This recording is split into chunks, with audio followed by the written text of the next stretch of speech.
Friends, नमस्कार। आप लोग कैसे हैं? आशा करती हूँ आप लोग अच्छे होंगे।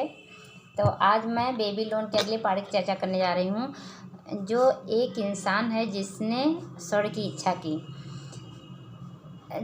वह इंसान जो बेबी लोन का रथ निर्माता है, उसका नाम वसीर है। आज वसीर बहुत परेशान था।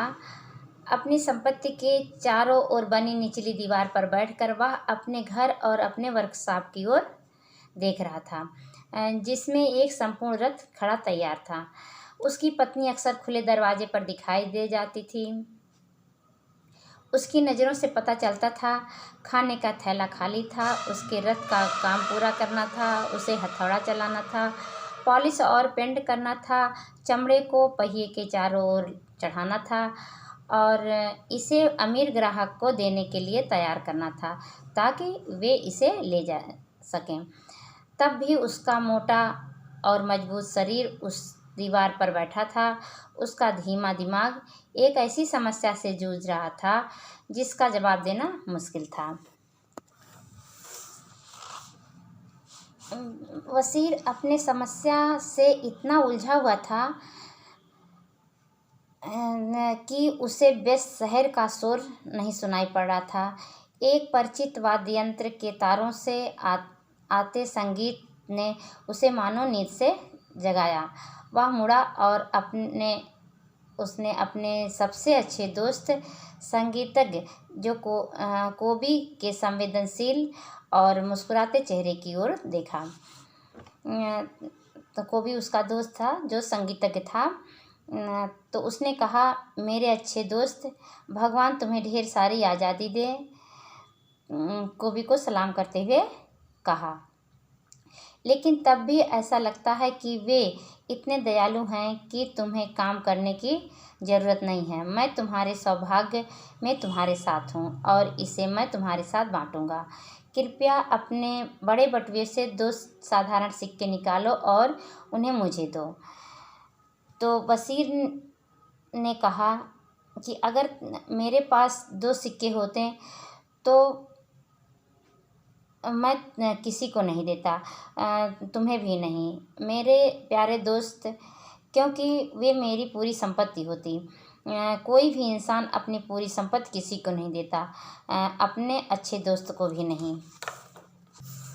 क्या? कोबी ने आश्चर्य से कहा।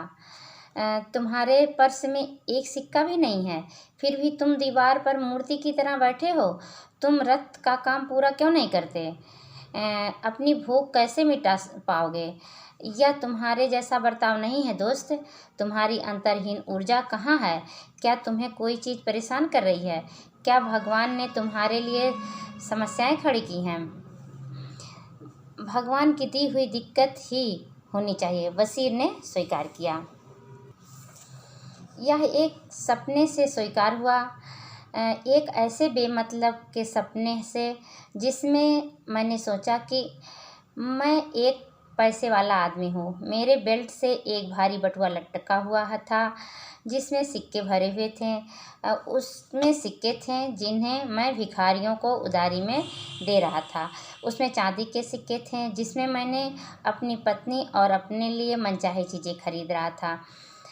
उसमें सोने के सिक्के थे जो मुझे सुरक्षित भविष्य का एहसास देते थे और चांदी को खर्च करने की हिम्मत देते थे। संतुष्टि का एक एहसास मेरे अंदर था। तुम मुझे एक मेहनतकश दोस्त के रूप में नहीं जानते होते, ना ही मेरी पत्नी मुझे ऐसा जानती। अगर उसका चेहरा झुर्रियों से आज़ाद और खुशी से चमक रहा होता, वह फिर से अपने नए विवाहित जीवन की मुस्कुराती लड़की होती। सच में एक सुंदर सपना था, कोबी ने कहा, लेकिन ऐसे खुशनुमा एहसासों ने तुम्हें दीवार पर बैठी उदास मूर्ति के रूप में कैसे बदल दिया? ये भी सोचो कि क्या हमारे बेटे, वसीर ने आगे कहा, वे भी हमारे कदमों पर नहीं चल रहे हैं? क्या उन्हें और उनके परिवार को और उनके बेटों और उनके परिवारों की पूरी ज़िंदगी इसी तरह बकरी के दूध और दलिया पर बितानी होगी, भले ही उनके चारों ओर सोने के खजाने भरे हों? इतने सालों में मैंने कभी इस तरह से नहीं सोचा। सुबह से लेकर रात होने तक मैंने अपने रथों पर उतनी मेहनत की जितना कि कोई इंसान कर सकता है। अंदर ही अंदर आशा करते हैं कि ईश्वर मेरे अच्छे कामों को देखेगा और मुझ पर समृद्धि बरसाएगा, पर ऐसा नहीं हुआ। अब लगता है ऐसा कभी नहीं होगा, इसलिए मेरा दिल उदास है। मैं एक पैसे वाला आदमी बनना चाहता हूँ। मैं ज़मीनी और मवेशी का मालिक बनना चाहता हूँ। मैं अच्छे कपड़े और बटुए में सिक्के रखना चाहता हूँ। मैं अपनी पूरी ताकत से इन चीज़ों के लिए काम करना चाहता हूँ। अपनी पूरी कुशलता के साथ, अपनी पूरी बुद्धि के साथ मैं चाहता हूँ कि मुझे मेरी मेहनत का पुरस्कार मिले। हमारे साथ मामला क्या है?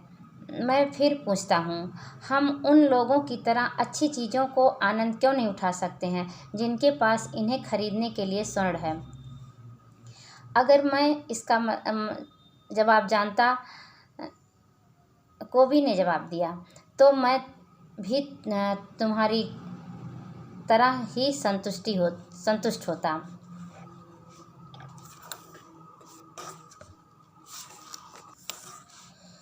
क्या हम नहीं सीख सकते हैं कि कैसे उनकी तरह स्वर्ण पा सकें? कोबी ने पूछा। जिस तरह लोगों के पास स्वर्ण है ढेर सारे और उन्हें खर्च करते हैं फिर भी ख़त्म नहीं होता है, क्या हम उस तरह से बन सकते हैं? शायद हम उन लोगों से कोई राह सीख सकते हैं जो जानते हैं। बशीर ने सोच कर जवाब दिया।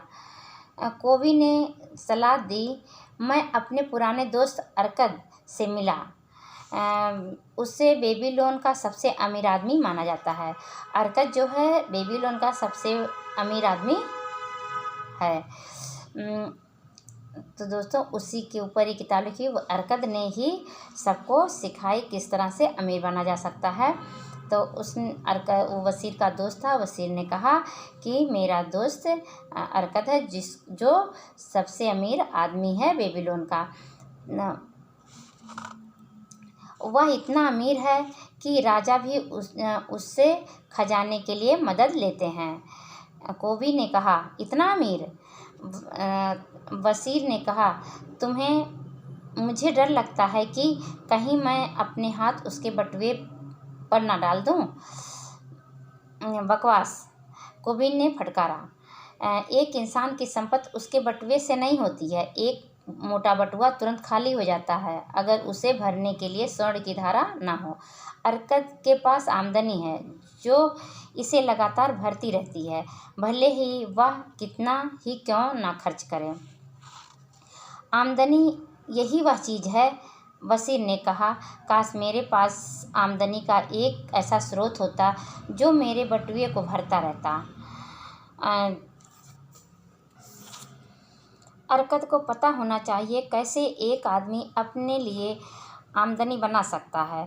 क्या तुम्हें लगता है कि वह ये तरीका मेरे जैसे धीमे दिमाग वाले को भी समझा सकता है? आओ अरकद के पास चलते हैं और पूछते हैं कि हम अपने लिए कैसे कमा सकते हैं। वसीर, तुमने सच्ची प्रेरणा से कहा है। तुम मेरे दिमाग में नई समझ लाए हो। तुमने मुझे एहसास दिलाया है कि हम अब तक पैसे क्यों नहीं कमा पाए। हमने कभी इसे खोजा ही नहीं। तुमने बड़े धीरज से बेबीलोन में सबसे मजबूत रथ बनाए हैं। इस लक्ष्य में तुमने सबसे बेहतर कोशिश की है, इसलिए इस काम में तुम सफल हुए। मैंने एक सफल संगीतज्ञ बनने की कोशिश की और मैं इसमें सफल हुआ हूँ।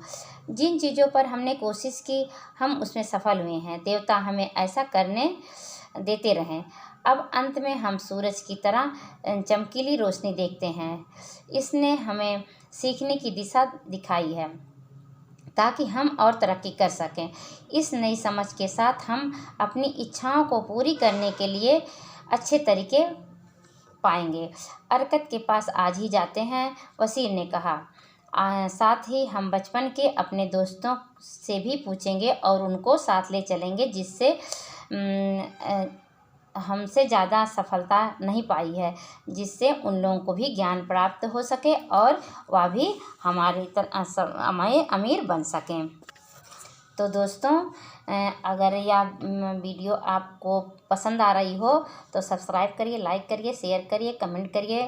थैंक यू दोस्तों। अब अगले पार्ट में बेबीलोन का सबसे अमीर आदमी के बारे में चर्चा करूँगी। Thank you. Good night.